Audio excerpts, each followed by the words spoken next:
প্রধান উপদেষ্টার চীন সফরে খুলতে পারে ২৫ বছরের তিস্তা জট। মহাপরিকল্পনা বাস্তবায়ন হলে ভারতীয় আগ্রাসন রোধ এবং বদলে যাবে উত্তরের জীবনমান। উত্তরাঞ্চলের মানুষ এটা অনেকটাই ভুক্তভোগী। আমরা চাই যে আমাদের এই বৈষম্যটা দূর হোক। যদি এটা আজকে কোনো ডিসিশনে আসতে পারে সেটা তো অবশ্যই একটি কূটনৈতিক বিষয়।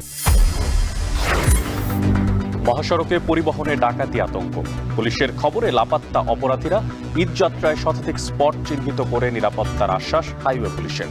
কিছু কিছু এলাকা আছে অপরাধ প্রবণ এলাকা, আমরা এটুকু চিহ্নিত করেছি। ইতিমধ্যে আমাদের প্রায় ৩৬০০ মতো জনবল আমরা কাজ করছি মাঠে।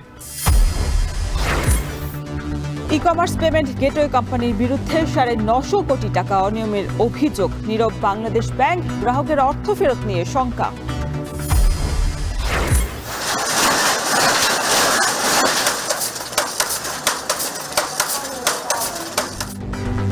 এবং কাঁচামালের দাম বাড়ায় ঈদ বাণিজ্যেও লোকসানের শঙ্কা সিরাজগঞ্জের তাঁত শিল্পীতে।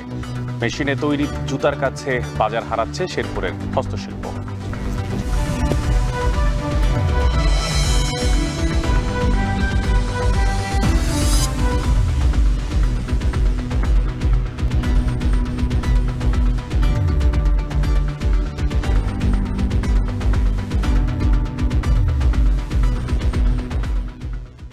স্বাগত জানাচ্ছি এখন বাজারে। পুরো আয়োজনের সঙ্গে আছি আমরা দুজন, আমি মশিউর অনিক এবং আমি শরীফ রওশন। দেশের সবচেয়ে মজবুত আরএফএল ল্যাডার, যা 6061 গ্রেড অ্যালুমিনিয়ামে তৈরি। শক্তিশালী এমএস ক্রসবার নিশ্চিত করে সর্বোচ্চ নিরাপত্তা। RFL ladder. তিস্তা নিয়ে ভারতীয় আগ্রাসন রোধের একমাত্র উপায় চীনের প্রস্তাবিত মহাপরিকল্পনা বাস্তবায়ন, যা হলে তিস্তা পাড়ের মানুষের দুর্দশার দিন শেষ হবে বলে মনে করেন সংশ্লিষ্টরা। তাই প্রধান উপদেষ্টার চীন সফরকে ঘিরে প্রত্যাশা খুলে যেতে পারে ২৫ বছরের তিস্তা জট, যা হবে একটি ঐতিহাসিক কূটনীতিক বিজয়। চীনের বও শহর থেকে আরো জানাচ্ছেন বেলায়েত হোসাইন, ছবি তুলেছেন রেজওয়ান বাঁধন। তিস্তা পাড়ের দুঃখ কথা, কোটি কোটি মানুষের দুর্দশার জীবন। পার্শ্ববর্তী দেশ ভারতের আগ্রাসনে নদীতে বিলীন ৩ কোটি পরিবার, উন্নয়ন বঞ্চিত ৮ জেলার মানুষ। খরাকালে আদায় করা যায় না পানির ন্যায্য হিস্সা, আর আগাম বন্যায় পানি ছেড়ে দিয়ে ডুবিয়ে দেওয়া হয় গ্রামের পর গ্রাম। বিলীন হচ্ছে হেক্টরের পর হেক্টর ফসলি জমি। এবার প্রধান উপদেষ্টার চীন সফরকে ঘিরে তিস্তা পাড়ে নতুন সম্ভাবনার হাতছানি।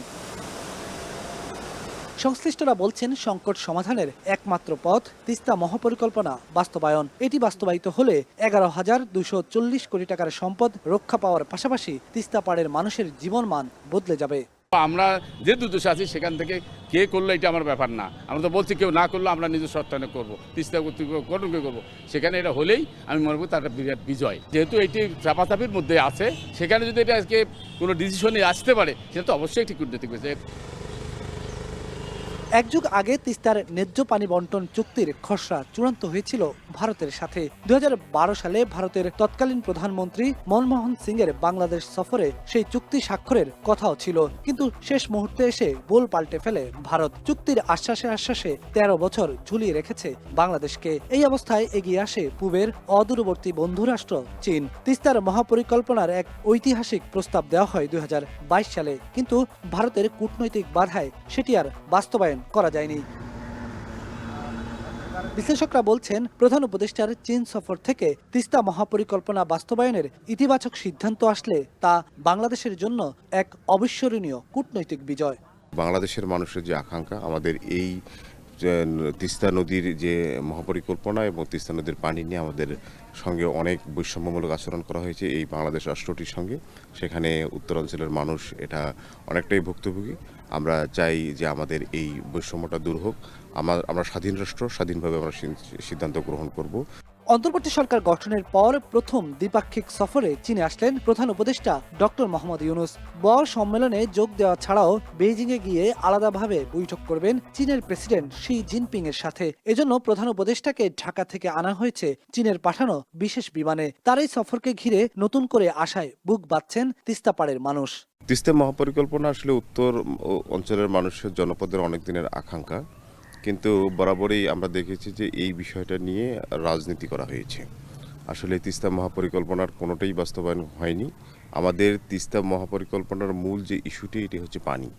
আমরা যদি তিস্তায় যদি আমার প্রাণ না থাকে তাহলে আমার এই মহাপরিকল্পনা কখনোই বাস্তবায়ন হবে না। আমরা আশা করছি যে আমাদের প্রতিবেশী যে রাষ্ট্র রয়েছেন আমাদের পানির হিস্সাটুকু আমাদেরকে বুঝাই দিবেন। বিশ্লেষকরা বলছেন তিস্তা মহাপরিকল্পনা কোনো বায়বীয় আকাঙ্ক্ষা নয়, এটি গণমানুষের দাবি। তিস্তা মহাপরিকল্পনাটা গণদাবিতে রূপান্তরিত হয়েছে।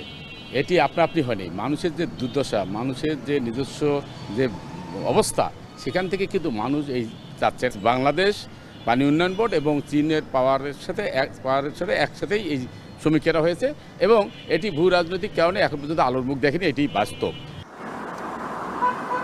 চীনের প্রস্তাবিত তিস্তা মহাপরিকল্পনায় বলা আছে বাংলাদেশ অংশে তিস্তা নদীর ডান বাম উভয় তীর ঘেঁষে 220 কিলোমিটার উঁচু গাইড বাঁধ নির্মাণ করা হবে। এতে ভারত পানি ছেড়ে দিলেও বন্যার হাত থেকে রক্ষা পাবে বাংলাদেশ। উদ্ধার হবে কয়েক লাখ হেক্টর কৃষি জমি, গড়ে উঠবে বনায়ন। এছাড়াও রিভার ড্রাইভ, হোটেল, মোটেল, রেস্তোরাঁ, পর্যটন কেন্দ্র, 150 মেগাওয়াট সৌর বিদ্যুৎ কেন্দ্র, শিল্প কারখানা, ইপিজেড এবং অর্থনৈতিক অঞ্চলও উল্লেখ করা আছে চীনের তিস্তা মহাপরিকল্পনায়। এতে প্রায় 20 লাখ মানুষের কর্মসংস্থান তৈরি হবে, পাল্টে যাবে তিস্তা পাড়ের মানুষের জীবনমান। স্বাধীনতার পর থেকেই তিস্তা নিয়ে ভারতের সঙ্গে যে টানাপোড়েন চলে আসছিল, তাতে দুর্দশাগ্রস্ত তিস্তা পাড়ের কয়েক কোটি মানুষের জীবন শুধুমাত্র রাজনৈতিক সিদ্ধান্তের অপেক্ষায় আধারে কেটে গেল তিস্তা মহাপরিকল্পনার 25 বছর। বিগত আওয়ামী লীগ সরকারের আমল থেকেই বিএনপি নেতারা বারবারই বলে আসছিলেন তারা ক্ষমতায় এলে চীনের সাথে বাস্তবায়ন করা হবে তিস্তা মহাপরিকল্পনা। প্রধান উপদেষ্টার এই ঐতিহাসিক চীন সফরে অন্তত সেই অধ্যায়েরই সূচনা হচ্ছে বলে প্রত্যাশা আন্তর্জাতিক সম্পর্ক বিশ্লেষকদের। অন্তর্বর্তী সরকার গঠনের পর ডক্টর মোহাম্মদ ইউনূসের প্রথম কোনো দ্বিপাক্ষিক বৈঠক অনুষ্ঠিত হতে যাচ্ছে চীনের প্রেসিডেন্ট শি জিনপিং এর সাথে। এখান থেকেই রচিত হতে পারে তিস্তা জট খুলে যাওয়ার সম্ভাবনার ইতিহাস। হাইনান প্রদেশের বও শহর থেকে বেলায়েত হোসাইন, এখন চীন। আরএফএল ওয়াটার পাম্পের অটো থার্মাল টেকনোলজি, যা বেশি হিটে নষ্ট হয় না, শতভাগ মসৃণ ব্রাশ ইম্পেলার নিশ্চিত করে অধিক পানির flow. RFL water pump on করলে পানির তুফান।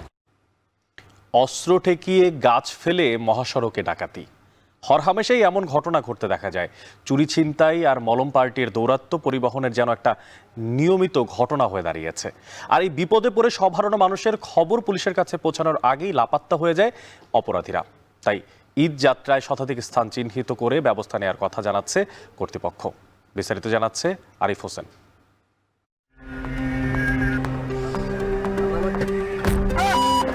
মধ্যরাতে মহাসড়কে এমন বিড়ম্বনায় পড়েছেন তার হিসেব ঠিকঠাক হয়তো নেই আইনশৃঙ্খলা বাহিনীর হাতেও। কখনো ট্রাক দাঁড় করিয়ে অথবা গাছ ফেলে রাস্তা রোধ করে ডাকাতরা, এরপর একে একে ছিনিয়ে নেয় সব। কৌশলে কেউ কেউ পার পেলেও পুলিশের কাছে অভিযোগের মধ্যেই সীমাবদ্ধ বিচার। ঠিক 1.5 মাস আগের আরেকটি ঘটনা এটি। র্যাব পরিচয়ে মহাসড়কে গাড়ি থেকে এই প্রবাসীকে তুলে নিয়ে যায় দুর্বৃত্তরা। ঘটনাটি আলোচনার জন্ম দেয় মানুষের কাছে। এছাড়া ছিনতাই, মলম পার্টির দৌরাত্ম্য, শয়তানের নিঃশ্বাসের নামে বিশেষ কেমিক্যাল ব্যবহার করে হাতিয়ে নেয়া চক্রের রমরমা অবস্থা। দেশে কোন কোন স্থান বেশি ঝুঁকিপূর্ণ খুঁজে দেখতে চায় এখন টেলিভিশন। কথা বলতে চাই বাস চালকদের সাথে। অনেকের জীবনেই আছে ভয়ের স্মৃতি। হেমায়তপুর থেকে 3 জন আপনার চাপাইয়ের কথা বলে উঠছিল, আর সাভার থেকে আবার 2 জন উঠছে নাটোর কথা বলে। দেওয়াটা পার হওয়ার পরে গাড়ি সাইড করতে বলে আমার শার্ট মাঠ ছেড়ে দিছিল, মানে আমার শার্টের উপর পকেটে কিছু টাকা ছিল, ওটাই নিছিল। আমার ওস্তাদের একটা পার দিছিল চাকু দিয়ে এখানে, পরে ওরা গাড়ি চালিয়ে যে রাস্তা সাইড করে ওরা নেমে গেছিল। কিভাবে বাসের নিয়ন্ত্রণ নিয়ে ডাকাতি করে সে কৌশলও এখন জানা সবার। কলরা থানার সাতক্ষীরা কলরা থানার ওসি অলরেডি বলে দিয়েছে যে কোনো রাত্রি স্টপেজ ছাড়া রাস্তায় না নামানোর জন্য, ডাকাতি হইলে বা কোনো চিন্তা হইলে, সন্ত্রাসী কোনো কর্মকাণ্ড হইলে প্রশাসন দায়ী থাকবে না। অনেকে ধরে না, সাহস পায় না, আমরা তো সাহস পাই না, আমরা রোডে চলি, আমরা কিছু করে আমাকে আগে মারবে। দেশের 64 জেলার মধ্যে ঝুঁকিপূর্ণ এলাকাগুলো চালকরা চিহ্নিত করেছে আগেই, তবে সেই স্থানগুলোতে নেই পুলিশের পর্যাপ্ত পাহারা। নিরাপত্তাহীনতার কথা বলছে সাধারণ যাত্রীরাও। আগে যেরকম আপনার লোক ছিল, এখন হাইওয়ে পুলিশ অত রাস্তায় দেখা যায় না। হাইওয়ে পুলিশগুলো যদি রাস্তায় সচেতন থাকে তাহলে রাস্তায় কোনো বিশৃঙ্খলা কিংবা এরকম কোনো ডাকাত দল ডাকাতি করতে পারবে না। রাস্তাঘাট দিয়ে চলাচল করতে হয়। এখন যদি আমরা আমাদের আর কি নিরাপত্তাটা আর কি না পাই, এটা তো আসলে একটা উদ্বিগ্ন এটা তো চিন্তার বিষয়। রোজার ঈদকে সামনে রেখে মহাসড়কে তৈরি হয়েছে ভয়ের রাজত্ব। ছিনতাই ডাকাতির পাশাপাশি মলম পার্টির দৌরত্বও কম নয়। এতে ভীত হয়ে আছেন বাসের মালিক, চালক এবং সাধারণ যাত্রীরা। হাইওয়েতে পুলিশের দেখা নেই, এমন অভিযোগ বিভিন্ন পক্ষের।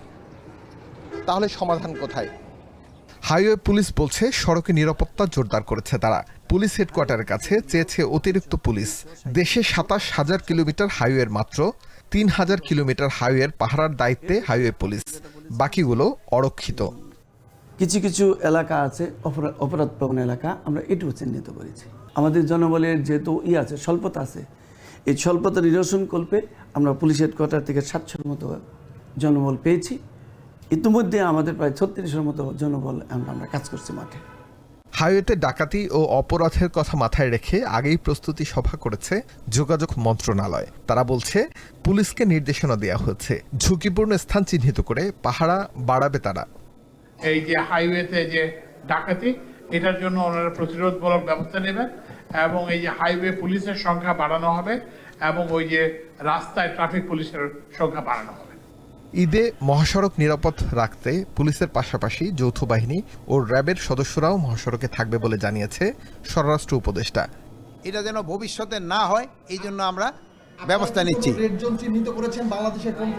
না কোন এই যেই ডাকাতিটা আমি দেখছি এই ইসে থেকে ঢাকা থেকে রাজশাহী, এই জন্য একটু সংখ্যাটা একটু বেশি, টাঙ্গাইলের এখানেও একটুখানি বেশি।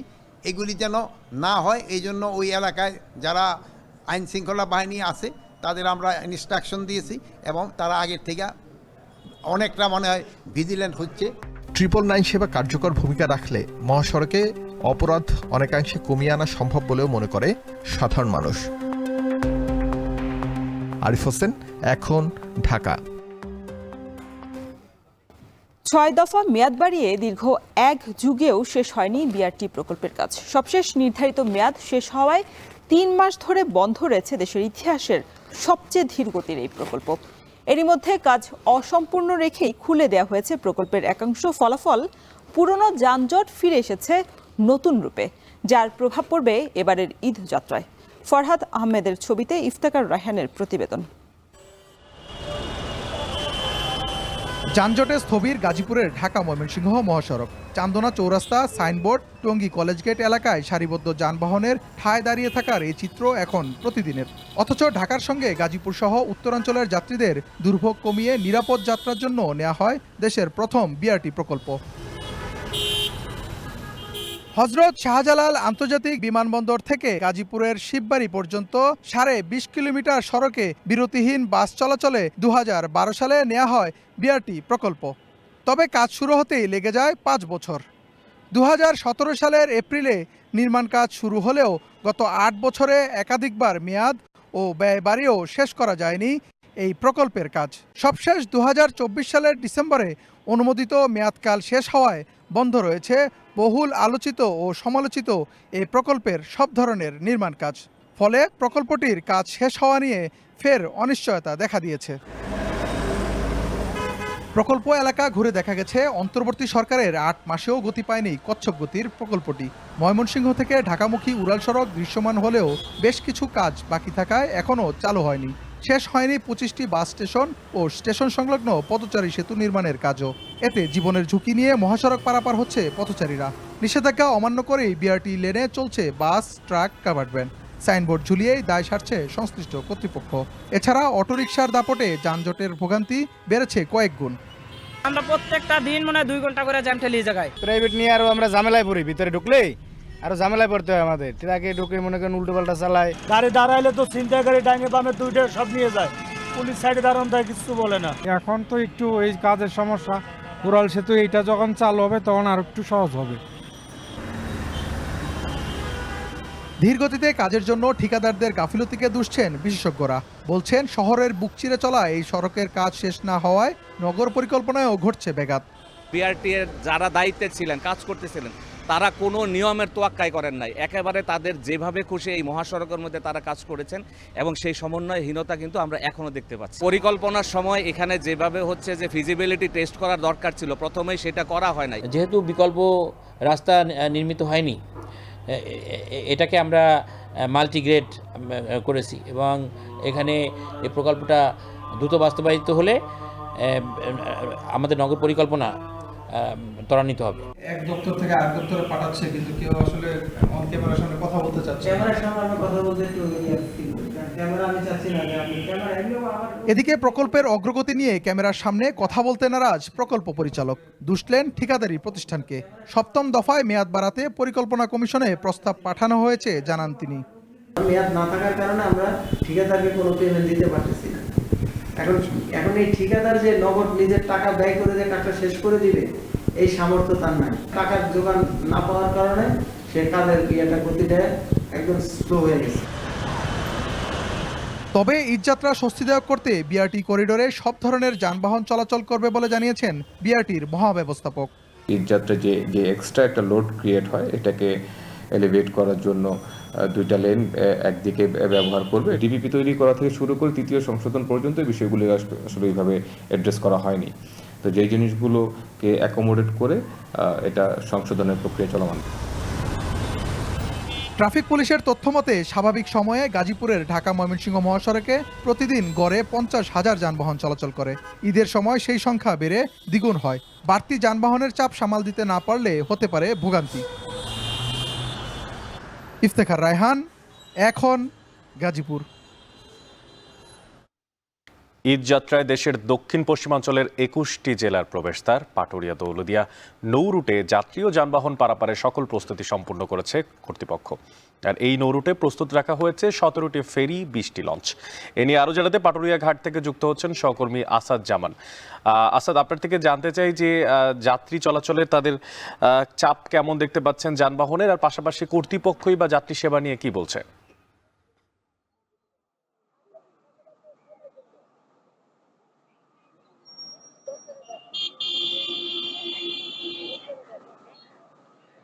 অনেক, আপনি যেমনটি বলছিলেন, আমি এখন রয়েছি মানিকগঞ্জের পাটুরিয়া ঘাটের 4 নম্বর ফেরিঘাট এলাকায়। তো বেলা বাড়ার সাথে সাথেই কিন্তু আমরা দেখতে পেয়েছি যে যাত্রী এবং যানবাহনের চাপ কিন্তু বাড়ছে। তো সকালবেলা যেটা দেখিয়েছিলাম যে তখন কিন্তু পণ্যবাহী ট্রাকের সংখ্যা বেশ ছিল, কিন্তু এখন কিন্তু ছোট গাড়ি এবং যে ছোটা পথের যাত্রী যেগুলো সেগুলো কিন্তু বেশ চাপ রয়েছে। আমার পেছনে কিন্তু আপনি দেখতে পাচ্ছেন যে ফেরিটি রয়েছে, এইটা কিন্তু এখন এখান থেকে চলে যাবে দৌলদিয়ার উদ্দেশ্যে। তো প্রশাসনের ভূমিকা যদি বলতে চাই, যে আজ যে এই ঘাটে কিন্তু পুলিশ প্রশাসন এবং যে জেলা প্রশাসন নানা উদ্যোগ নিয়েছে, কিন্তু এখন পর্যন্ত যে বিষয়টি দেখতে পেয়েছি যে জেলা প্রশাসন, পুলিশ প্রশাসন থেকে বলা হয়েছে যে ঈদযাত্রা উপলক্ষে মানিকগঞ্জে 36 কিলোমিটার রুট এবং যে রয়েছে পাটুরিয়া দৌলদিয়া নৌঘাট এবং আরিচা কাজিরহাটে কিন্তু 600 পুলিশ সদস্য এখানে মোতায়েন থাকবে, কিন্তু এখন পর্যন্ত আমরা কোনো এই ঘাট এলাকায় কোনো পুলিশ সদস্যকে দেখতে পাইনি। অপরদিকে যে এই ঈদযাত্রাকে কেন্দ্র করে কিন্তু পাটুরিয়া এবং দৌলদিয়া নৌ রুটে 17টি ফেরি এবং এর পাশে কিন্তু রয়েছে যে লঞ্চ ঘাট, সেই লঞ্চ ঘাটে কিন্তু 20টি লঞ্চ কিন্তু যাতায়াত করছে দৌলদিয়ার উদ্দেশ্যে। তো একটি বিষয় বলতে চাই যে যতই বেলা বাড়ছে ততই কিন্তু আমরা মানুষ এবং যানবাহনের চাপ কিন্তু দেখতে পাচ্ছি। বেশ কয়েকজন যাত্রীর সাথে কথা হয়েছে, তারা মূলত জানিয়েছে যে সেহরি খাওয়ার পরেই কিন্তু তারা 7টা সাড়ে 7টার দিকে ঢাকা থেকে রওনা হয়েছে এবং ঢাকা ছাড়াও কিন্তু যে সাভার, আশুলিয়া, বাইপেল সেখান থেকেও কিন্তু মানুষ আসছে। তো যে বিষয়টা রয়েছে যে যখনই আরেকটু বেলা বাড়বে 11টা 12টার দিকে কিন্তু এই চাপ আরো দ্বিগুণ হবে বলে আমাদেরকে জানিয়েছেন যারা এখানে দায়িত্ব পালন করছেন। তো অনেক বেলাবার সাথে সাথে আরো যাত্রী এবং যানবাহনের চাপ বাড়বে এমনটা আমরা জানতে পেরেছি। তো এই ছিল আমার কাছে পাটুরিয়া এবং দৌলদিয়া নৌ রুট থেকে সর্বশেষ সংবাদ। পাটুরিয়া দৌলদিয়া নৌ রুটের সবশেষ খোঁজখবর রাখছিলেন ঈদযাত্রার যাত্রীদের সহকর্মী আসাদ জামান। অন্যদিকে বন্য হাতি সরিয়ে নেয়ার দাবিতে ভোর থেকেই চট্টগ্রামের কর্ণফুলী উপজেলার কোরিয়ান ইপিজেড মোড় এবং আনোয়ারা উপজেলার টানেল সড়ক অবরোধ করে বিক্ষোভ করছেন স্থানীয়রা। এতে আনোয়ারা, বাঁশখালী, চন্দনাইশ সহ বিভিন্ন উপজেলার যাত্রীরা পড়েছেন চরম ভোগান্তিতে। আর এই বিষয়ে আরও জানাতে বিস্তারিত আমাদের সঙ্গে যুক্ত আছেন সহকর্মী কাজী মাহফুজ। মাহফুজ, আপনার কাছে জানতে চাই আসলে এই যে বিক্ষোভ সেটা কতক্ষণ নাগাদ চলছে এবং তাদের দাবি কি, পাশাপাশি প্রশাসন আর বন বিভাগের পক্ষ থেকে এই বন্য হাতি সরিয়ে নেওয়ার ব্যাপারে কোনো পদক্ষেপ এখন পর্যন্ত নেওয়া হয়েছে কিনা? অনেক দক্ষিণ চট্টগ্রামে হাতি, বন্য হাতি এবং মানুষের মধ্যে যে দ্বন্দ্ব সেটি এখন অনেকটা চরম পর্যায়ে গিয়ে পৌঁছেছে। আমরা দেখতে পাচ্ছি গেল এক যুগ ধরে এই কর্ণফুলী উপজেলা এবং আনোয়ারা উপজেলাতে বন্য হাতির আক্রমণে 20 জনের বেশি মানুষ মারা গেছেন, শতাধিক মানুষ আহত হয়েছেন, ঘরবাড়ি ভেঙে ফেলা হয়েছে, একই সাথে শত শত একর ফসল নষ্ট করেছে বন্য হাতি। এই জায়গাতে স্থানীয়রা বারবার প্রশাসনের সাথে, স্থানীয় প্রশাসন থেকে শুরু করে বন বিভাগ, জেলা প্রশাসনের সাথে কথা বলে এই বন্য হাতিগুলো সরিয়ে নেওয়ার জন্য দাবি করে আসছিল, কিন্তু এখনো পর্যন্ত সেই দাবির কোনো আলোর মুখ দেখেনি। অর্থাৎ প্রশাসন সেই বন্য হাতিগুলো সরিয়ে নেওয়ার কোনো উদ্যোগ নেয়নি, যার কারণে আমরা দেখেছি গেল শনিবারও কিন্তু এই সড়ক অবরোধ করেছিল স্থানীয়রা। প্রায় 6 ঘন্টা অবরোধে প্রায় এখানকার ইপিজেড থেকে শুরু করে স্থানীয়রা, যাত্রীরা বেশ ভোগান্তির মধ্যে পড়েছিল। এর মধ্যে তাদেরকে আশ্বস্ত করা হয়েছিল 4 দিনের মধ্যে তারা স্থানীয় প্রশাসন, বন বিভাগ বৈঠকে বসবেন। সেই বৈঠক এখনো পর্যন্ত না হওয়াতে আজ ভোর থেকেই মূলত স্থানীয়রা আবারও আন্দোলনে নেমেছে, এই সড়কটি অবরোধ করে রেখেছে, যার কারণে আমরা দেখতে পাচ্ছি এখানে দক্ষিণ চট্টগ্রামের বিশেষ করে আনোয়ারা, কর্ণফুলী, বাঁশখালী, পেকুয়া, চন্দনাইশ এলাকায় যারা যাত্রী আছেন তাদের বেশ ভোগান্তির মধ্যে পড়েছে। দীর্ঘ লাইন, কয়েক কিলোমিটার এলাকা এভাবেই যানজট সৃষ্টি হয়েছে, গাড়িগুলো থেমে আছে, ফলে যাত্রীরা বেশ ভোগান্তির মধ্যে পড়েছে। আপনি জানেন যে এখন ঈদের ঘরমুখ মানুষের একটি ঢল রয়েছে, সেটি কিন্তু সেই জায়গাতে আমরা দেখতে পাচ্ছি যে ঈদে ঘরমুখ মানুষগুলো বেশ ভোগান্তির মধ্যে পড়েছে, গাড়ি থেকে নেমে অনেকেই হেঁটে যাচ্ছেন। এরপরও আসলে গাড়ি পাবেন কিনা এই ধরনের একটা সন্দেহ তাদের মধ্যে তৈরি হয়েছে। তো সবকিছু মিলিয়ে বলা যায় যে এই হাতি এবং মানুষের দ্বন্দ্ব অনেকটা চরম পর্যায়ে এসে পৌঁছেছে চট্টগ্রামের আনোয়ারা এবং কর্ণফুলী উপজেলাতে। সেই জায়গাতে হাতি সরিয়ে নেওয়ার জন্য যে দাবি, সেই দাবি এখনো পর্যন্ত পূরণ না হওয়ায় তারা আন্দোলন চালিয়ে যাচ্ছে এবং এই আন্দোলন ততক্ষণ পর্যন্ত চালিয়ে হবে যতক্ষণ না পর্যন্ত প্রশাসনের পক্ষ থেকে কোনো ধরনের উদ্যোগ নেওয়া না হয়, এমনটি জানিয়েছেন এখানকার যারা আন্দোলনকারী আছেন তারা। তো সবকিছু মিলিয়ে আমার কাছে ছিল বন্য হাতি সরিয়ে নেওয়ার দাবিতে সড়ক অবরোধের সবশেষ তথ্য। বন্য হাতি সরিয়ে নেওয়ার দাবিতে সকাল থেকেই কর্ণফুলী ইপিজেডের মোড়ে বিক্ষোভ করছেন স্থানীয়রা। সে বিষয়ে সবশেষ খোঁজখবর রাখছিলেন সহকর্মী কাজী মাহফুজ। দর্শক, দিনে 70টি লেনদেনের কথা থাকলেও 2 বছরে হয়েছে প্রায় 3.5 লাখ লেনদেন টাকার অঙ্কে, যা 950 কোটি টাকা। ই কমার্স প্রতিষ্ঠানের এত টাকা লেনদেন হয়েছে পেমেন্ট গেটওয়ে প্রতিষ্ঠান SSL এর মাধ্যমে। অসঙ্গতির প্রসঙ্গ এলে প্রতিষ্ঠানটির দাবি, বিগত আওয়ামী আমলে ভুক্তভোগী তারাও। গেটকিপার বাংলাদেশ ব্যাংকও নীরব, নির্ধারিত সীমার বাইরে লেনদেন ইস্যুতে। প্রতারিত গ্রাহকরা বলছেন, অভ্যুত্থান পরবর্তী সময়েও অপরাধীরা থেকে যাচ্ছে নাগালের বাইরে। বিস্তারিত জানাচ্ছেন দেবরাজ দেব। অনলাইনের যে কোনো কেনাকাটাই ই-অরেঞ্জের সাথে একদম ইজি। 25,000 কোটি টাকার ই কমার্স খাতের সবচেয়ে বড় ধাক্কা লাগে 2021 সালে। নানা রকম অফারে গ্রাহকদের অর্থ বেহাত হয় ই-ভ্যালি, ই-অরেঞ্জ, কিউকমের মতো বড় কোম্পানি থেকে, যার আর্থিক পরিমাণ ছিল প্রায় 1500 কোটি টাকা।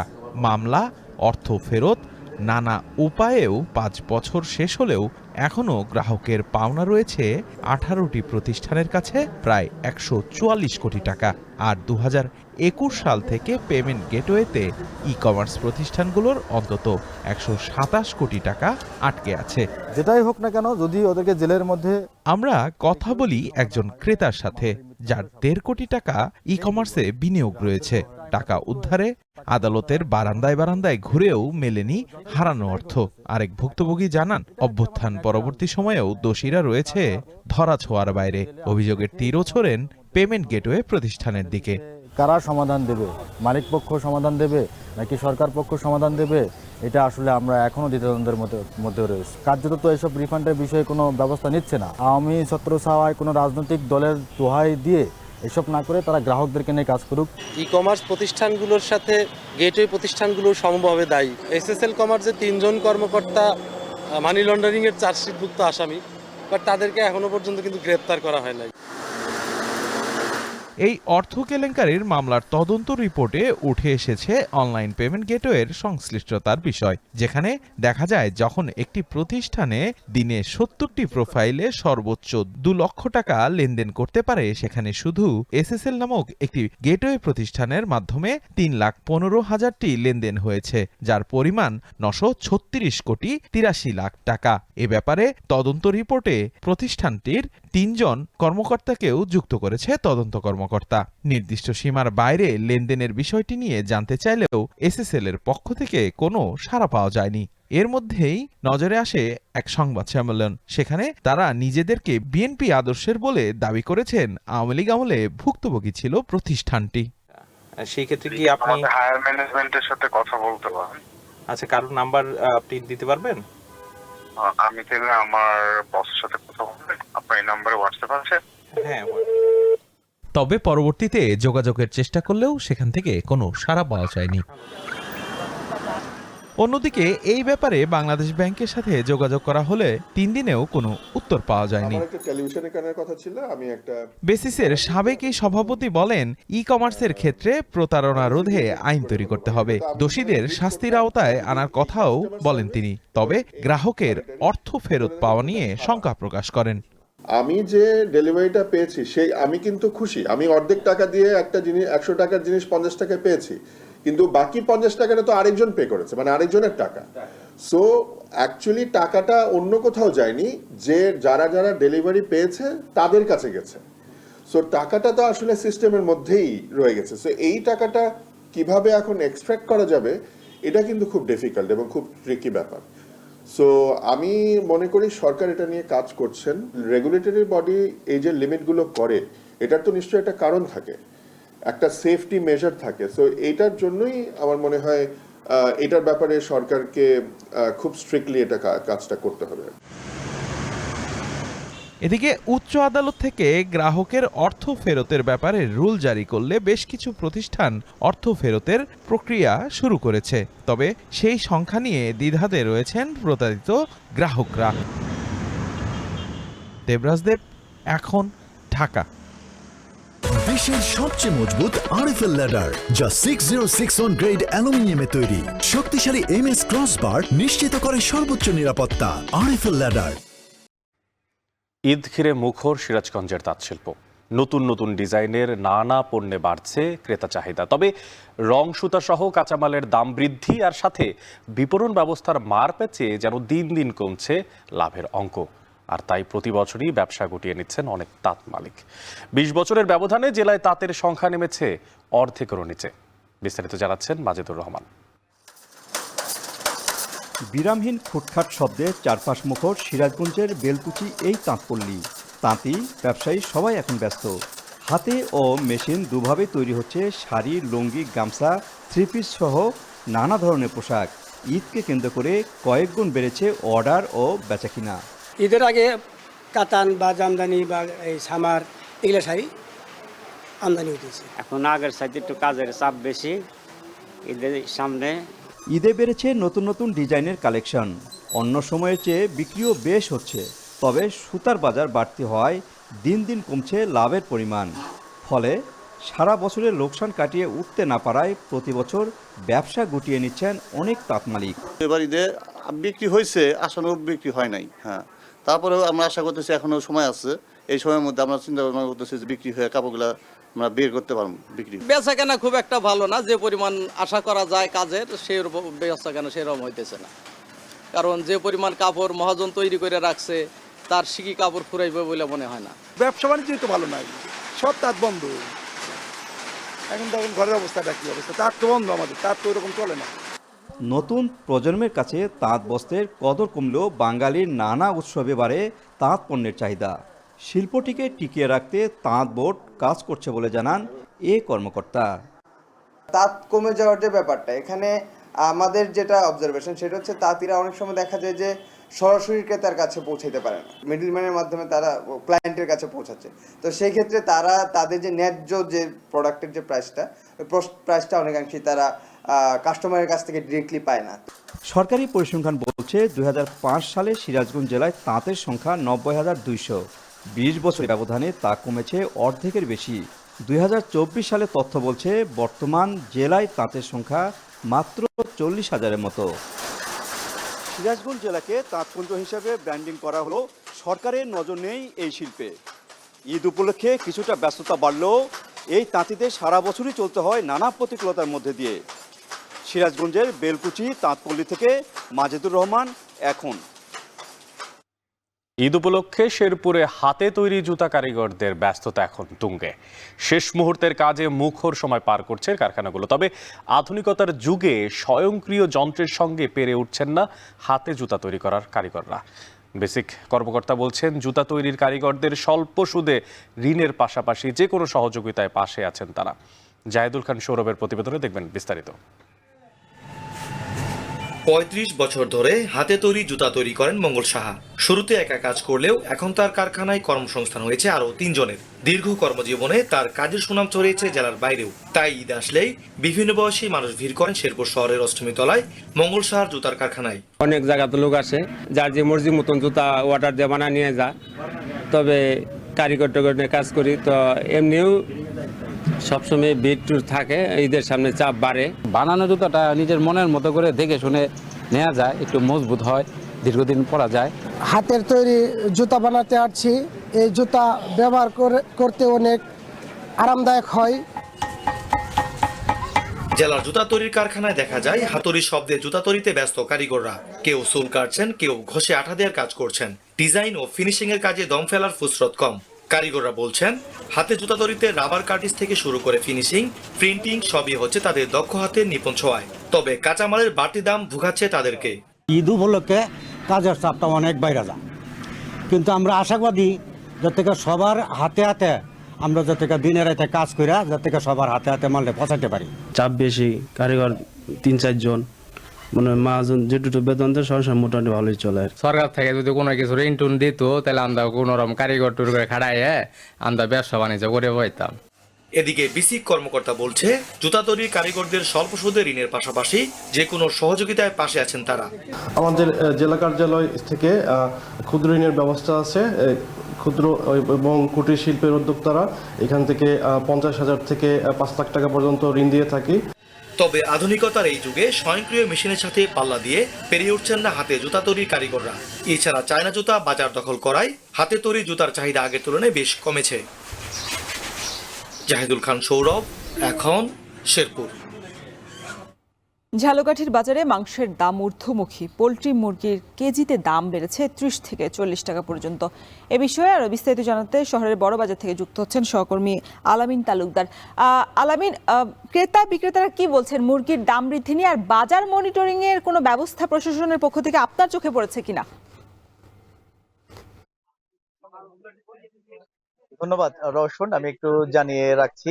রমজানের শুরুতে কিন্তু ঝালকাঠিতে মাংসের বাজার স্থিতিশীল ছিল, কিন্তু সেই চিত্র এখন একেবারেই পাল্টে গেছে। গেল 3 থেকে 4 দিনের ব্যবধানে সব ধরনের মাংসের বাজার আপনি যেমনটি বলছেন এখন ঊর্ধ্বমুখী। বিশেষ করে পোল্ট্রি জাতীয় যে মুরগি রয়েছে সেই মুরগিতে কিন্তু কেজি প্রতি দাম বেড়েছে 30 থেকে 40 টাকা পর্যন্ত। এর পাশাপাশি দেশীয় প্রজাতির মুরগিতেও কেজিতে দাম বেড়েছে 40 থেকে 50 টাকা। তবে গরুর মাংস এবং খাসির মাংস কিন্তু রমজানের শুরু থেকেই দাম বাড়তি দামে বিক্রি হচ্ছে। সব মিলিয়ে কিন্তু আসলে মাংসের বাজার অনেকটাই ঊর্ধ্বমুখী। তো স্থানীয় যে ব্যবসায়ীরা রয়েছেন সেই ব্যবসায়ীরা কিন্তু বলছেন যে তারা আসলে দাম বাড়ুক কিংবা কমুক, তারা কিন্তু আসলে কেজিতে পোল্ট্রি জাতীয় মুরগির কেজিতে কিন্তু 10 টাকা লাভ করেন। বিশেষ করে কিন্তু তারা এই যে পাইকারি বাজার, সেই পাইকারি বাজারে দাম বাড়ার কারণে তারা বাড়তি দামে বিক্রি করছেন। এবং আসলে স্থানীয় যে ক্রেতা রয়েছেন তাদের সাথেও কথা বলেছি, সেই ক্রেতারা কিন্তু আসলে এই মুরগির দাম বাড়ায় একটা অস্বস্তিতে ভুগছে। তো আজকের বাজারে পোল্ট্রি মুরগি যদি ব্রয়লারের কথা বলি, সেই ব্রয়লার কিন্তু কেজিতে 30 টাকা বেড়ে আজকের বাজারে বিক্রি হচ্ছে 20 টাকা এবং লেয়ার মুরগি বিক্রি হচ্ছে 330 টাকা এবং সোনালী জাতের যে মুরগি রয়েছে সেই সোনালী জাতের মুরগি বিক্রি হচ্ছে 300 টাকা কেজি দরে এবং গরুর মাংস বিক্রি হচ্ছে 800 টাকা, কোনো কোনো ক্ষেত্রে সেই গরুর মাংস 850 টাকা কেজি দরে বিক্রি হচ্ছে এবং দেশীয় প্রজাতির যে মুরগি রয়েছে সেই মুরগি গেল সপ্তাহে বিক্রি হচ্ছে 500 টাকা, কিন্তু আজকের বাজারে সেই মুরগি বিক্রি হচ্ছে 550 টাকা কেজি দরে। তো মাঝে মধ্যে আসলে মনিটরিং বাজার করেন, তবে আরো যদি বাড়তি মনিটরিং করা হতো রমজানকে ঘিরে তাহলে ব্যবসায়ীরা এই বাড়তি দামে বিক্রি করতে পারতেন, এমনটি বলছেন বাজার সংশ্লিষ্টরা। ঝালকাঠি থেকে আমার কাছে এই ছিল বাজার পরিস্থিতি সবশেষ। রওশন। ঝালকাঠির মাংসের বাজার পরিস্থিতি জানাতে আমাদের সাথে যুক্ত ছিলেন সহকর্মী আলামিন তালুকদার। কক্সবাজারে সাগর তীরে চলছে হিন্দু সম্প্রদায়ের ঐতিহ্যবাহী মহাবারণী পূর্ণ স্নান উৎসব ও গঙ্গা পূজা। দীর্ঘ সময় ধরে চলে আসা এই আয়োজন পরিণত হয়েছে হাজারো মানুষের মিলন মেলায়। নিজেকে পরিশুদ্ধ ও পূর্ণ লাভের আশায় সমাবেত হয়েছেন তারা। এ নিয়ে আরো জানাতে কক্সবাজার থেকে যুক্ত হচ্ছেন সহকর্মী মন্তোষ বেদজ্ঞ। মন্তোষ, পুণ্যার্থীদের সংখ্যা এবং আচার অনুষ্ঠানের সার্বিক পরিস্থিতি কেমন দেখতে পাচ্ছেন সেখানে?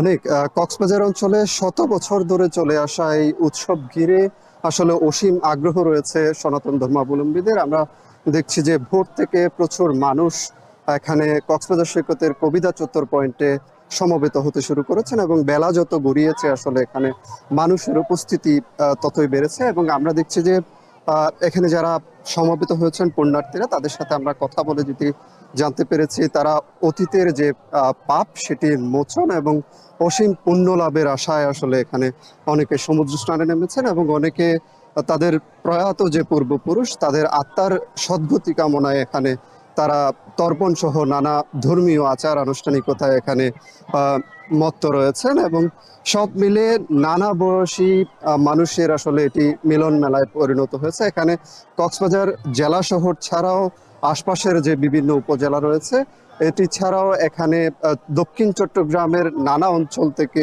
লোকজন এখানে আসেন এবং প্রতি বছর এখানে 1.5 লক্ষ মানুষের কিন্তু সমাগম হয় বলে এখানকার যারা আয়োজক রয়েছেন তারা আমাদেরকে জানিয়েছেন। যেহেতু ভোর 6টা থেকে এখানে যে পুণ্যতিথি সেটি শুরু হয়েছে এবং বিকেল 3টা পর্যন্ত এই পুণ্যতিথি চলবে। এখানে ব্যাপক যে লোক সমাগম, এটিকে কেন্দ্র করে এখানে যদি কেউ অসুস্থ হয়ে পড়েন তাদের জন্য চিকিৎসা সেবা ব্যবস্থার পাশাপাশি এখানে যারা ক্লান্ত হয়ে পড়বেন তাদের জন্য সুপেয় পানির ব্যবস্থা এবং এখানে যারা নারী রয়েছেন তারা যাতে তাদের পোশাকগুলো পরিবর্তন করতে পারেন সেজন্য চেঞ্জিং রুমেরও কিন্তু এখানে ব্যবস্থা রাখা হয়েছে। সব মিলে একটি উৎসব মুখর পরিবেশ আসলে সকাল থেকে এখানে বিরাজ করছে এবং বেলা যত বাড়ছে এই উৎসব মুখরতা বাড়ছে, মানুষের উপস্থিতিও কিন্তু এখানে বাড়ছে। অনেক এই ছিল কক্সবাজার সৈকত থেকে আমার কাছে মহাবারণী স্নানের সবশেষ। কক্সবাজার থেকে যুক্ত ছিলেন সহকর্মী মন্তোষ বেদজ্ঞ। এবার দেশের বাইরের খবর। ঈদকে সামনে রেখে ইতালিতে বেড়েছে কেনাকাটা। শেষ মুহূর্তে সাধ্যের মধ্যে পছন্দের পোশাক কিনছেন প্রবাসীরা। মাস জুড়ে বেচাকেনায় লাভের অর্থ নিয়ে ঘরে ফেরার আশা ব্যবসায়ীদের। ইতালি থেকে আরো জানাচ্ছেন মনিরুজ্জামান মনির।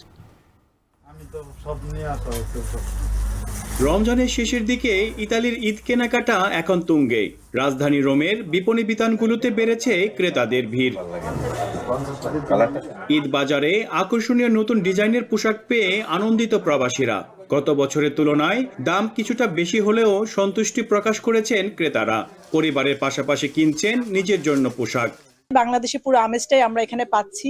রোম শহরে এখন অনেক দোকান হয়েছে যেখানে আমরা আসলে সুন্দর মতো যেতে পারি, নিজেদের পছন্দময় ড্রেসগুলো কিনতে পারি। পরিবার ও বাচ্চাদের জন্য ঈদের কেনাকাটা করলাম এবং নতুন নতুন কালেকশন। আজকে একটি নতুন পাঞ্জাবি কিনে নিলাম ঈদের উপলক্ষে। ঈদের দিনে আমার বাবার সাথে পাঞ্জাবি পরে তারপরে নামাজ পড়তে যাব।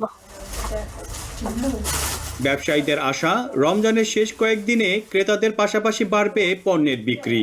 রমজানের প্রায় শেষের পথে, তো এবার আমরা ব্যবসায়ীরা চেষ্টা করেছি আমার দোকানে কাপড় ভালো কিছু রাখার জন্য এবং সুন্দর সুন্দর কাপড় যেন কম মূল্যে দিতে পারি এবং ক্রেতাদের চাহিদা হিসাবে আমরা ভালো কিছু রেখেছি। প্রাইসটা তুলনামূলকভাবে একটু বেশি, বাট আমি চেষ্টা করছি স্বল্প মূল্যেই ক্রেতাদের হাতে প্রোডাক্টটা তুলে দেওয়ার। এবার আমাদের আলহামদুলিল্লাহ অনেক ভালো সেল হয়েছে। আমাদের বেচাকেনা আলহামদুলিল্লাহ খুব ভালোই যাচ্ছে, পাইকারি এবং খুচরা। গত বছরের তুলনায় এই বছর আলহামদুলিল্লাহ ভালোই যাচ্ছে। ঈদে নতুন পোশাক পরার ক্ষেত্রে ধর্মীয় বিধানের পাশাপাশি রয়েছে আনন্দের অনুভূতি। ক্রেতা ও বিক্রেতা উভয়ের সন্তুষ্টি ইতালির ঈদবাজারে যুক্ত করেছে নতুন মাত্রা। ঈদের আনন্দের সাথে বাড়ছে নতুন পোশাকের চাহিদা। একদিকে প্রবাসী ক্রেতারা বেছে নিচ্ছেন হাতের নাগালে থাকা পছন্দের মতো পোশাক, অন্যদিকে বাড়ছে ব্যবসায়ীদের লাভের সংখ্যা। মনিরুজ্জামান মনির, এখন ইতালি। শেষ করছি এখন বাজার। তবে তার আগে শিরোনামগুলো জানিয়ে দিব আরও একবার। প্রধান উপদেষ্টার চীন সফরে খুলতে পারে 25 বছরের তিস্তা জট। ঐতিহাসিক কূটনৈতিক বিজয়ের অপেক্ষায় বাংলাদেশ। উত্তরাঞ্চলের মানুষ এটা অনেকটাই ভুক্তভোগী। আমরা চাই যে আমাদের এই বৈষম্যটা দূর হোক। যদি এটা আজকে কোনো ডিসিশনে আসতে পারে সেটা তো অবশ্যই একটি কূটনৈতিক বিষয়। মহাসড়কে পরিবহনের ডাকাতি আতঙ্ক, পুলিশের খবরে লাপাত্তা অপরাধীরা। ঈদযাত্রায় শতাধিক স্পট চিহ্নিত করে নিরাপত্তার আশ্বাস হাইওয়ে পুলিশের। কিছু কিছু এলাকা আছে অপরাধ প্রবণ এলাকা, আমরা এটুকু চিহ্নিত করেছি। ইতিমধ্যে আমাদের প্রায় 36 মতো জনবল আমরা কাজ করছি মাঠে। ই কমার্স পেমেন্ট গেটওয়ে কোম্পানির বিরুদ্ধে 950 কোটি টাকা অনিয়মের অভিযোগ। নীরব বাংলাদেশ ব্যাংক, গ্রাহকের অর্থ ফেরত নিয়ে শঙ্কা।